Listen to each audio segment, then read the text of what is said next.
So what really happens the moment you turn on your device? Let's take a look. Most of us think booting is simple. ROM, then U-boot, then Linux. But that's not the whole story. So let's really dive into that journey, from the moment of power on all the way to a shell. It all kicks off with the ROM code. This is the very first thing that runs, permanently baked into the chip. This is what we call the hardware root of trust. It's the first unbreakable link in the entire security chain. The ROM checks the signature of the next stage. If it doesn't pass, the device just stops. It will not boot. Okay, but before main memory is even online, a couple of tiny loaders have to wake up the hardware. First up is the tiny preloader, or TPL. Its job? Prep the system so the main memory can actually be used. Next, the secondary program loader, SPL, continues setting up hardware and then loads the secure firmware.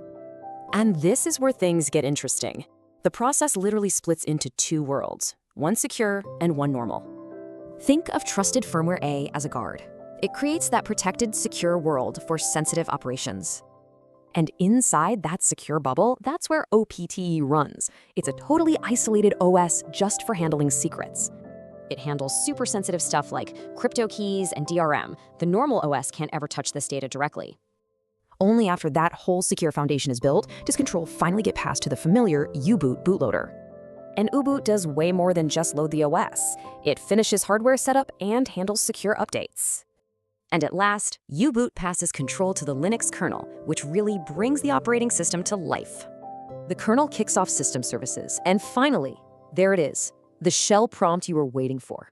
So yeah, the reality is way more complex and secure than that simple myth we started with, right? And it all works because each stage authenticates the next one, building that unbroken chain of trust. So remember, booting isn't just about loading software. It's really all about establishing trust from the ground up. And that chain of trust is exactly what enables things like secure payments and content protection every day.